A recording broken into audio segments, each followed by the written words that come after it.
Todo el mundo sabía cuánto mimaban mis padres a la hija que habían recuperado tras haber estado desaparecida durante 10 años. Si ella fruncía el ceño, mis padres estaban dispuestos a levantar todo Pekín y ofrecérselo en bandeja, pero esos mismos padres, que decían quererme tanto, me abandonaron 3 veces por la hija adoptiva que solo se parecía a mí. La primera vez fue cuando conté la verdad sobre mi desaparición. Mis padres no echaron a la impostora que ocupaba mi lugar. El día que me fui de casa, casi movilizaron toda la ciudad para buscarme. Dijeron, Amelia, fue culpa nuestra. No pensamos en cómo te sentías. Te prometemos que no volverá a pasar. Al ver las canas en sus cabezas, al final cedí. La segunda vez fue cuando la hija adoptiva me quitó a mi prometido de la infancia. Mis padres me lo explicaron con vergüenza. Amelia, después de que desapareciste, fue gracias a ella que pudimos salir del dolor.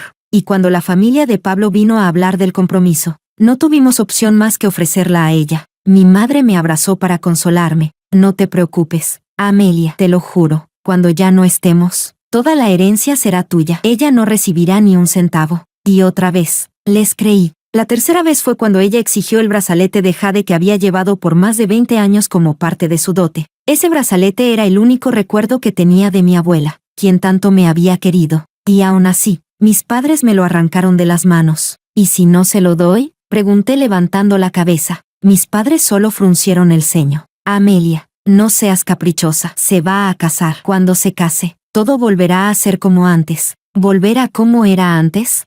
¿A cuando aún me trataban como su única y preciada hija? ¿A cuando me abrazaban por las noches en el balcón contando estrellas para que pudiera dormir? ¿De verdad recuerdan eso? No dije nada de eso en voz alta. Al final, solo asentí con cansancio. Está bien. Lo que no sabían era que estaba a punto de emigrar. Cuando el avión aterrizara, no tendríamos más relación alguna. Capítulo 1. Papá, mamá, ya casi es la hora. No podemos seguir retrasándonos. Ellen fue quien habló. Mis padres ni siquiera alcanzaron a oír mi respuesta, y de forma automática siguieron a Ellen afuera. Levanté la vista. Ellen vestía un tradicional hipao nupcial, con una sonrisa llena de triunfo. Al oírla, mis padres dejaron de prestarme atención al instante y se pusieron una cara de celebración mientras corrían a recibir a los invitados. Al salir de la habitación, Ellen me dio un fuerte empujón. No me lo esperaba y caí directamente al suelo. Mi mano se raspó contra el piso y brotaron gotas de sangre. Papá, mamá. Mi padre ni volteó a mirarme. Mi madre me lanzó una mirada complicada. Hoy es el gran día de Ellen. No causes problemas. Me quedé sentada en el suelo. Quise reír, pero la risa me salió peor que un llanto. Miré la antigua mansión familiar, decorada con tanto lujo. Sentí que el corazón se me desgarraba. Para darle prestigio a Ellen, la trajeron a casarse aquí, a la casa ancestral. Y eso es lo que llaman, que no les importa. En mi familia, solo los hijos mayores podían casarse en la casa ancestral. Y ahora, ellos le daban ese honor a Ellen. Y si ya le habían dado eso, ¿de verdad planeaban cortarla por completo después de su boda y volver a formar conmigo una familia feliz? Me limpié la sangre del brazo como pude y salí tambaleándome. Pero al bajar, el chofer se negó a llevarme. Señorita Amelia, no es que no quiera ayudarla, pero hoy es el matrimonio de la señorita Ellen. Todos los autos están ocupados recibiendo invitados. No hay ninguno disponible. El chofer parecía apenado, pero entendí perfectamente su mensaje. Los sirvientes sabían muy bien a quién debían obedecer. Yo ya no era importante en esa casa, ni el chofer quería molestarse conmigo. No quise obligarlo. No me quedó más remedio que bajar cojeando la colina. La mansión estaba en medio del monte, tranquila, aislada, sin interrupciones, pero sin taxis. Recién al atardecer llegué a mi destino, la oficina de inmigración. Recogí los documentos necesarios para emigrar y volví a la casa ancestral. Ya estaba en marcha la cena de bodas. El ambiente era animado, lleno de risas. No hice caso y entré directamente. Desde la entrada, vi a mis padres acompañando a Ellen mientras brindaban con los invitados. Cuando me vieron, todas las sonrisas se congelaron. Ellen me miró con pánico y volvió la vista hacia nuestros padres. Parecía que yo era la villana, una criminal. La sala entera quedó en silencio. Todos me miraban. Para aliviar la tensión, el esposo de Ellen, mi exprometido de infancia, Pablo, tomó la palabra. Gracias a todos por venir a presenciar nuestra boda. Y en este momento tan especial, quiero darle a Ellen un regalo aún más especial. Con un gesto, un camarero trajo un documento. Esta es una carta de invitación del maestro Néstor. A partir de hoy, Ellen será su última discípula. Al oír eso, no pude evitar que se me llenaran los ojos de lágrimas. El maestro Néstor era uno de los mejores jugadores de Go del país. Hacía años que no aceptaba alumnos. ¿Cómo lo había logrado Pablo? Pronto lo explicó. El maestro Néstor se enteró de que ganaste el premio Donglan a tan corta edad, y se interesó al instante. Dijo que quería que fuera su alumna. Así que, aunque diga que es un regalo mío, en realidad lo conseguiste tú. Yo solo fui el mensajero. Pablo seguía hablando, pero yo ya no podía escuchar. Solo miraba con incredulidad a mis padres. Ese premio, el Donglan, lo había ganado yo. ¿Cuándo pasó a ser de Ellen? Notando mi mirada, mis padres bajaron la cabeza. Quise hablar, aclarar la verdad, pero mis padres me detuvieron. Ya tienes tantos trofeos, ¿qué importa uno más o menos para Ellen? Pero ese no era cualquier trofeo. El Donglan era el más valioso que había ganado. Con él podía entrar en la liga profesional y seguir ganando cosas aún más grandes. Y aún así, en ese momento, me calmé. Tenían razón, ya me iba. No valía la pena pelear por ese trofeo. Me convencí a mí misma, considéralo como el pago por haberme criado. Ya les habían dado todo a ella. ¿Qué diferencia hacía un trofeo más? Capítulo 2. Al final, ni siquiera recuerdo cómo regresé a mi habitación. Solo sé que no asistí a la segunda parte del banquete de Ellen. A la mañana siguiente, mis padres estaban de pie junto a mi cama, con el rostro lleno de culpa. Cuando abrí los ojos, mi madre me acarició la cabeza. Sabemos que estás dolida, Amelia. No estés triste. Ahora que Ellen ya se ha casado, tú eres nuestra única hija. Te lo prometemos. No volverás a sufrir más. Yo simplemente aparté su mano con calma. Ese tipo de promesas, ya las había escuchado demasiadas veces a lo largo de los años. Y ser traicionada una y otra vez, duele demasiado. Ya no podía creerles. Al ver mi reacción tan fría, sus sonrisas se congelaron. Parecía que por fin recordaban todas las veces que habían roto sus palabras, y en sus rostros apareció cierta incomodidad. Finalmente, fue mi madre quien rompió el silencio, hablando con cautela. Amelia, ¿no decías siempre que querías que nos fuéramos todos juntos de vacaciones a Maldivas? Vamos, prepara tus cosas. Nos vamos hoy. Sí. Estuve a punto de decir que no hacía falta, pero al ver ese leve ruego en sus ojos, suspiré. Y una vez más, cedí, pero justo al bajar las escaleras, vi a Ellen sentada en la mesa, perfectamente arreglada, desayunando como si nada. No alcancé a decir una sola palabra, cuando Ellen ya había hablado antes. ¿Van a irse con Amelia a Maldivas? ¡Qué envidia! Yo nunca he ido con ustedes. ¿Puedo ir también? Ni siquiera tuve tiempo de responder cuando mis padres ya fruncían el ceño. Ellen, ya le prometimos a Amelia que este viaje será solo con ella. Espérate a la próxima. Sí. Ellen hizo un puchero. Pero papá, mamá, yo quiero ir esta vez. Torcí los labios. Ya sabía lo que iba a pasar. Como era de esperarse, al verla hacer ese gesto mimado, mis padres se rindieron al instante. Está bien, pero prométenos que no vas a molestar a Amelia.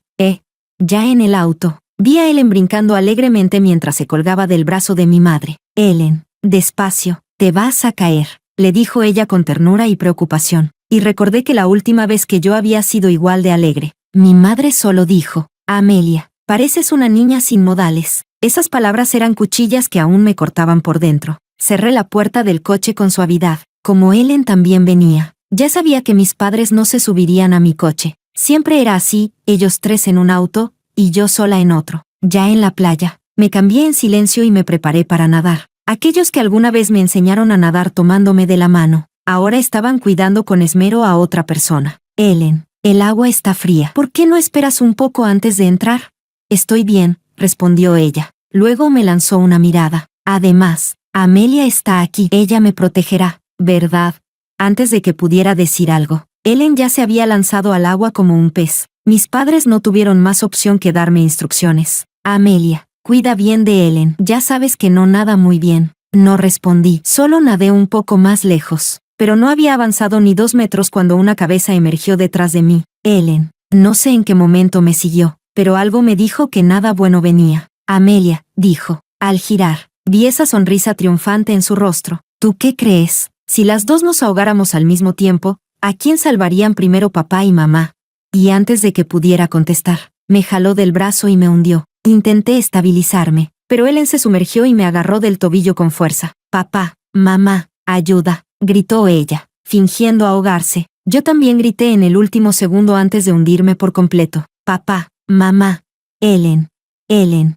Mis padres se tiraron al agua con desesperación, pero ninguno gritó mi nombre. antes de perder el conocimiento. Vi cómo nadaban con Ellen en brazos, sin mirar atrás, y de pronto recordé aquellas palabras que me decían de pequeña. Amelia, tú eres nuestra niña más preciada, nuestro mayor tesoro. ¿De verdad lo creían? La respuesta era más que obvia. Capítulo 3. En el momento en que abrí los ojos, comencé a toser con un dolor desgarrador. Mi madre, al verme, se apresuró a levantarse y me dio suaves palmadas en la espalda. Tosí y tosí, hasta que, de repente, empecé a llorar. Mis padres, angustiados, me abrazaron con fuerza y trataron de consolarme. ¿Estás bien, Amelia? ¿Te duele algo? Negué con la cabeza en silencio. Todavía tenía grabada en la mente la imagen de ellos llevándose a Ellen, dejándome atrás sin dudarlo. El corazón dolía tanto, que el dolor físico se volvía insignificante. Entonces, mi madre habló con cautela, como si temiera romper algo. Amelia, ahora que despertaste, ¿podrías hacerte una prueba de compatibilidad? El doctor dice que Ellen tiene leucemia aguda, y lo mejor sería hacerle un trasplante de médula ósea cuanto antes. Tu padre y yo no somos compatibles. ¿Podrías intentarlo tú? Por un momento, sentí que nunca me habían salvado, que en realidad ya me había hundido en el fondo del mar. Y todo esto era solo un sueño, pero el ardor en mis palmas me recordaba que aún estaba viva. Todo lo que veía era real. ¿Y si soy compatible, quieren que le done mi médula? Mi voz era áspera, rota, como una hoja de papel desgarrándose. Mis padres fruncieron el ceño. Amelia, Ellen también es nuestra hija. Hazlo por nosotros. Sí, ¿no puedes ayudarla? No sé si fue el viento o algo dentro de mí, pero un escalofrío recorrió mi espalda. Los miré sin parpadear, buscando en sus rostros un mínimo de dolor por mí, pero no había nada, solo prisa e impaciencia. Justo en ese momento, el médico entró en la habitación, fingiendo indiferencia. ¿Y bien? ¿Ya encontraron un donante compatible? La señorita no puede esperar demasiado. Apenas lo escucharon. Mis padres se pusieron de pie y casi me arrastraron a hacer la prueba. Cuando la aguja se hundió en mi brazo, el dolor fue tan fuerte que sentí que me quedaba sin aire. Mi cuerpo tembló sin poder evitarlo. Tenía la cara más pálida que el papel, pero ellos ni se dieron cuenta. Solo miraban la sangre fluyendo por el tubo, asintiendo satisfechos. Está bien, considérenlo el precio por haberme criado. Cerré los ojos con resignación, justo cuando vi a mis padres salir emocionados detrás de la enfermera. Alcancé a escuchar su conversación. ¿Tú crees que estamos siendo muy injustos con Amelia? Y mi padre respondió, no va a desaparecer. Ya tendremos tiempo de compensarla. Volví sola a mi habitación, tambaleándome por el pasillo. Al pasar frente a otra sala, vi a Ellen, esa Ellen que supuestamente estaba al borde de la muerte, sentada en la cama con una sonrisa triunfante mientras hablaba por teléfono. Estoy bien, todo era mentira. Solo quería poner a prueba a papá y mamá, ver si me querían más a mí o a Amelia. Obviamente gané yo, por supuesto. No quise seguir escuchando. Claro, ante los ojos de mis padres, yo nunca fui suficiente, aunque fuera una farsa, aunque ella los estuviera engañando. Ellos no se atrevían a arriesgar ni una mínima posibilidad de perderla. ¿Y yo? ¿Qué soy yo?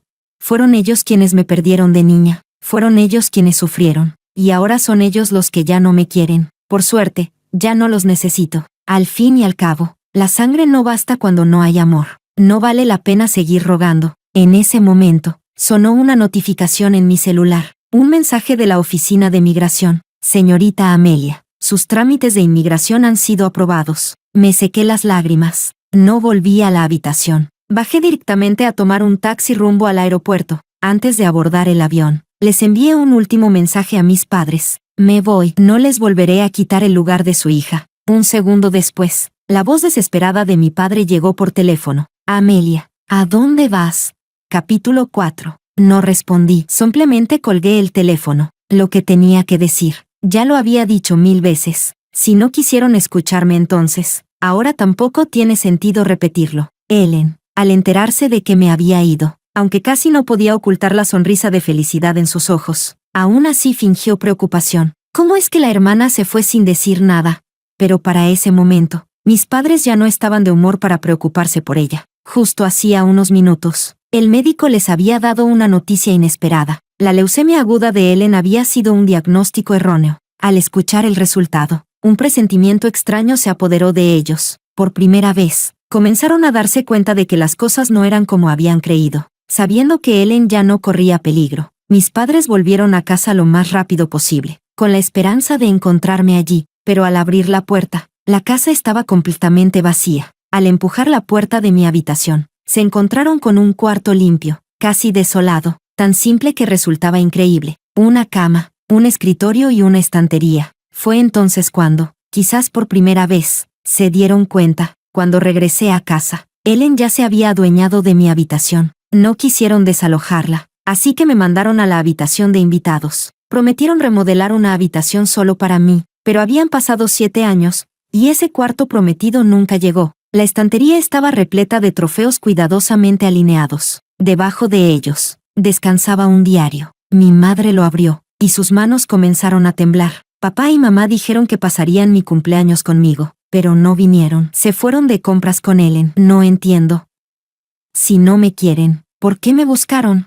Siempre dicen que me deben mucho, pero ¿de qué sirve? Siempre espera un poco más. Prometen compensarme, pero yo no quiero compensaciones. Solo quiero a papá y mamá. Ya no los quiero. No me creen, no me necesitan. Al leer esa última frase, un escalofrío recorrió los corazones de mis padres. De repente, supieron a dónde había ido. Con las manos temblorosas, papá llamó a la oficina de inmigración. Tal como temían, se confirmó, ya me había ido del país. Con un fuerte golpe, el teléfono de papá cayó al suelo. El rostro de mamá se cubrió de angustia y desesperación. En ese preciso momento, Pablo entró por la puerta, abrazando a Ellen. Ellen, por fin esa fastidiosa Amelia se fue. Tu idea de fingir una enfermedad fue genial. Así que la leucemia había sido una farsa. Al recordar cada palabra, cada gesto que vieron en el hospital, la expresión de mis padres se tornó de puro horror. Papá bajó las escaleras con el rostro sombrío. ¿Qué significa esto? Ellen.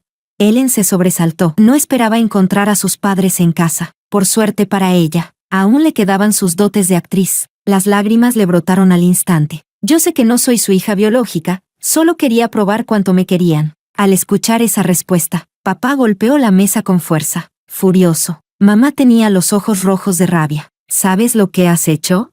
Ellen volvió a su papel de siempre, fingirse débil. Es que, me importan demasiado. Pero esta vez, nadie le respondió. Y lo más importante, nadie la perdonó. Capítulo 5. Después de aquel día, papá contrató a un detective privado. Estaba desesperado por saber qué le habían hecho exactamente a su hija para que se fuera. Pero cuando el contenido de las cámaras de seguridad fue puesto frente a ellos, se quedaron en silencio. Ellen me empujó a propósito, y ellos hicieron como si no lo hubieran visto. En la playa, la única que les preocupaba era Ellen. Incluso cuando me estaba ahogando, fue Ellen quien me jaló hacia abajo. Y después, en sus ojos solo había espacio para Ellen. Ahora, al mirar hacia atrás, los ojos de mis padres estaban llenos de dolor y pánico. Querían limpiarse las manos, echarle toda la culpa a Ellen. La llamaron al salón, le arrojaron las capturas de las cámaras y le preguntaron si había mentido a propósito. A estas alturas, Ellen ya ni se molestó en fingir. ¿De verdad la aman? Solo sienten culpa. Cada vez que la preferían, siempre inventaban excusas. Papá estaba furioso y mandó a los guardias a tirar su equipaje fuera de la casa. Mamá rompió el acta de adopción en ese mismo instante. ¿Cómo pude haber dejado que una bestia disfrazada de persona nos hiciera perder a Amelia? Ellen aún intentaba parecer débil mientras la echaban, pero mamá y papá ya no le creían nada. Ahora, lo único que querían era encontrarme, devolverme esos 10 años perdidos. Aunque tuvieran que cruzar medio mundo para lograrlo. Cuando el avión aterrizó en Vancouver, estaba lloviendo. Al salir del aeropuerto, solté una leve risa. Esta vez, realmente no tenía nada que ver con esa familia. El pequeño departamento que alquilé estaba sobre una galería de arte. La casera hablaba chino. Al ayudarme con las maletas, me preguntó, chica, ¿tus padres no vinieron contigo?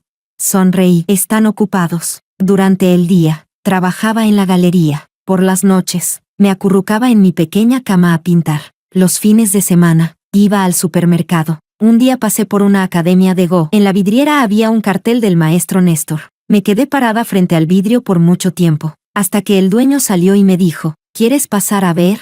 Negué con la cabeza. Recordé que Pablo solía decir, Amelia, juegas también al Go. Seguro un día serás una maestra. Intenté sonreír, pero no pude. Mi mente se dispersó, y mi mirada se perdió a lo lejos. Vi a una pareja alimentando palomas con su hija. La niña tropezó, y su papá la alzó rápidamente para frotarle la rodilla, mientras la mamá le soplaba la herida. Era exactamente como mis padres antes de que desapareciera. Por alguna razón, recordé mi cumpleaños número 10. Me prometieron llevarme a comer pizza. pero terminaron saliendo con Ellen a elegir un piano. Esa noche, el dueño de la galería me llamó. Amelia, mañana hay una exposición. ¿Puedes venir a ayudarnos a montar todo? Dije que sí. Colgué y saqué el diario de debajo de la almohada. Abrí una nueva página y escribí: hoy comencé una nueva vida. A las 3 de la madrugada, el celular vibró. Era una llamada de mi padre. Me quedé mirando la pantalla hasta que se apagó por falta de batería. Afuera llovía con fuerza. Recordé la noche lluviosa en la que desaparecí, cuando tenía 12 años. Mis padres me buscaron durante 3 días y 3 noches, pero cuando por fin volví a casa, ya no eran los mismos de antes. Por la mañana, de camino al trabajo, pasé por un vendedor de castañas asadas. Compré una bolsa y las comí mientras caminaba. Estaban tan calientes que me ardían los ojos. De pronto, recordé cuando Ellen tiró mis castañas a la basura, y mis padres, al ver eso, solo me pidieron que no las comiera delante de ella. Al día siguiente, en la galería, el dueño señaló una pintura con el tema de nubes oscuras. Esta se vende más que todas. El cliente dijo que le recuerda a una piedra sobre el pecho. No respondí, solo bajé la cabeza a limpiar el marco, pensando, si ellos supieran, en mi pecho hay una montaña entera. Al salir del trabajo, pasé por una tienda y vi que en la televisión hablaban de mi familia. La hija adoptiva se casa con Gloria. La hija biológica vive en el extranjero. Apagué la TV, compré una cerveza, me senté en la vereda y la bebí antes de volver a casa. Antes de dormir, puse a cargar el celular. Al encenderlo, me llegaron decenas de mensajes no leídos. Todos eran de mis padres. Amelia, ¿dónde estás? ¿Puedes volver a casa? No abrí ninguno. Mantuve presionado el botón. Apagué el teléfono otra vez, y lo guardé en el rincón más profundo del cajón. Esa noche, soñé con el árbol de ginkgo de la antigua casa. Estaba floreciendo. Yo esperaba debajo del árbol a mis padres, pero fue Ellen quien salió con mi vestido. Y mis padres, detrás de ella, decían: hoy Ellen está preciosa. Intenté llamarlos, pero no me salía la voz, hasta que mis lágrimas empaparon la almohada. Capítulo 6. El invierno llegó temprano a Vancouver. Mientras limpiaba las ventanas de la galería, vi a 2 ancianos parados en la esquina de enfrente. El hombre llevaba un abrigo negro, la mujer una bufanda color camello, ambos con estilos demasiado familiares. Me tembló la mano, el trapo cayó al balde y me empapó la manga. A la mañana siguiente, seguían allí. El hombre tosía sin parar, y la mujer no dejaba de darle palmaditas en la espalda. Agaché la cabeza fingiendo mirar los cuadros, pero tenía el oído alerta hacia la puerta. Amelia, los 2 ancianos afuera no dejan de mirarte, dijo la pasante. Respondí con un ajá y seguí limpiando el marco.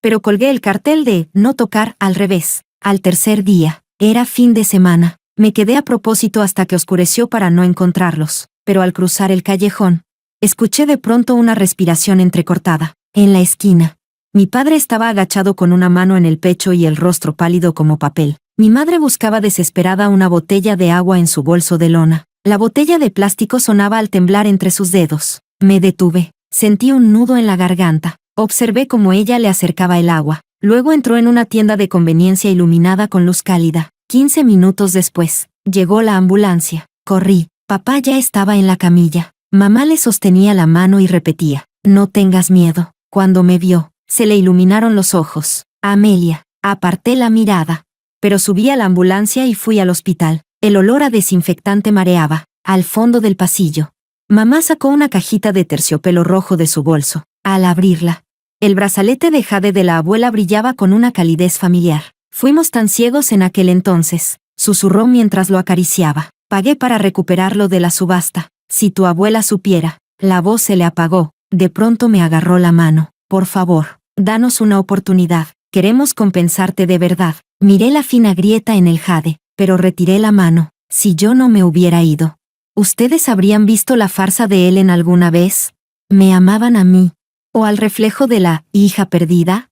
Ella abrió la boca, pero no dijo nada. Los ojos se le llenaron de lágrimas. Después del alta, alquilaron un departamento frente a la galería. Cada mañana, veía a papá en la ventana, con un libro titulado Conversaciones en inglés práctico, las gafas a punto de caerle por la nariz, el dedo siguiendo las líneas. Una vez pasé frente a una cafetería. A través del vidrio, vi a mamá con delantal, aprendiendo arte latte con el barista. En la mesa, enciclopedia de recetas para nutricionistas. A fin de mes, la galería organizó una exposición y faltaba personal. Al enterarse, Mamá vino al día siguiente con guantes de goma, limpiando de rodillas las manchas de pintura del suelo. Papá, con guantes blancos, transportaba los marcos con sumo cuidado, como si fueran tesoros. Cuando los visitantes preguntaban por las obras, él respondía con inglés entrecortado. La pronunciación era torpe, pero sus ojos brillaban con seriedad. No dije, gracias, pero durante el almuerzo,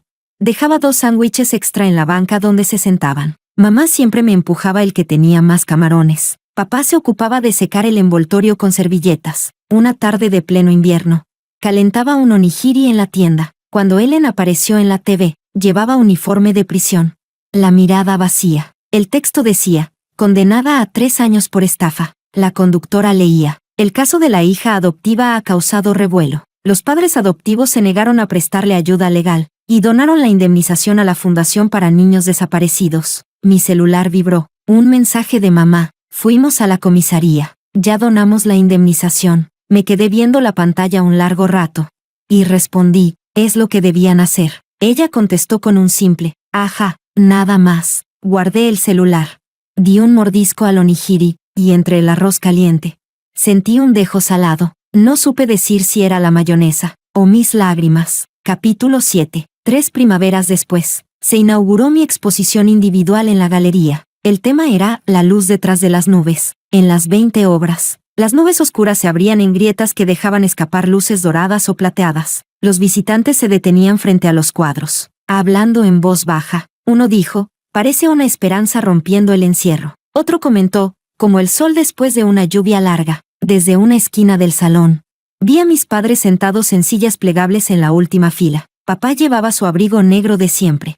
Mamá una bufanda gris recién tejida. Ambos miraban fijamente las pinturas en la pared, sin apartar la vista. Mamá de pronto se secó los ojos, y papá le dio suaves palmadas en la espalda, igual que aquella vez en la playa, cuando consolaban a Ellen, solo que esta vez, sus ojos no seguían a otra persona, sino a este mundo que yo había creado con pinceles. Al finalizar la exposición, el público comenzó a retirarse. Me acerqué a ellos, y saqué 2 boletos de avión de mi bolso de lona. El próximo mes voy a un torneo internacional de Go. Si quieren, pueden venir a verme. Papá se quedó pasmado. Al tomar los boletos, le temblaban los dedos. Mamá me miró, con sorpresa, pero también con una esperanza tímida. Me di la vuelta y caminé hacia la puerta de la galería. La luz del sol, filtrada por el tragaluz, me acariciaba la espalda con calidez. Del otro lado del vidrio, las flores de cerezo caían en silencio. Un pétalo rosado se posó sobre el abrigo de papá. Mamá estiró la mano para quitarlo. Sus sombras se superpusieron, largas, bajo el sol. Esa noche, ya en el apartamento, abrí el diario que guardaba bajo la almohada. En sus páginas amarillentas, seguían las palabras escritas hace 7 años. Dicen que me compensarán, pero yo solo quiero a mamá y papá. Pasé los dedos por la tinta seca, y escribí en la última hoja una frase nueva. Aquellas olas en la playa empaparon los recuerdos, pero no pudieron borrar los lazos de sangre. Ellos tardaron 3 años en aprender a amar. Yo, 3 años en aprender a perdonar. Quizás el amor nunca está ausente, solo se pierde entre las nubes, dando vueltas hasta encontrar a quien debe iluminar. Afuera, las estrellas sobre Vancouver brillaban como diamantes sueltos. Cerré el diario, y lo guardé en lo más profundo del cajón, junto con el brazalete de jade de la abuela, aún tibio y brillante. Apagué el celular. Abrí las cortinas. El viento nocturno entró con aroma a flores de cerezo. A lo lejos, las campanadas de la iglesia marcaron la medianoche. Un nuevo día asomaba desde detrás de las nubes. El día del torneo. Papá vestía un traje recién planchado, y mamá se puso un suéter rojo de lana. Se sentaron en el público, mirándome mientras colocaba las piezas con precisión sobre el tablero. Levanté la vista. Ambos fruncían el ceño, más nerviosos que yo, y entonces recordé. Tenía 10 años cuando gané mi primer torneo de Go. Pusieron el trofeo en el lugar más visible de la sala. Luego llegó Ellen, y el trofeo acabó en una bodega, cubierto de polvo. Pero ahora, ese polvo había sido barrido por el tiempo. Lo que quedaba eran 2 rostros enrojecidos por la emoción, y la luz que volvía a brillar en sus ojos al mirarme. Gané. El primer lugar me daría la oportunidad de representar al país en la siguiente ronda. Era mi momento. Al salir, mamá señaló el cielo. Mira, un arco iris. Levanté la cabeza. El cielo post lluvia se abría en una grieta. Un arco iris cruzaba de lado a lado, idéntico a los haces de luz en mis cuadros. Papá sacó el celular para tomar una foto. Mamá se apresuró a acomodarme el cabello. Que salgan juntos Amelia y el arco iris. Esa noche. Las estrellas brillaban afuera. Encendí la lámpara y escribí una última frase en el diario. Las nubes se disipan, el sol llega, el amor puede retrasarse, pero siempre llega.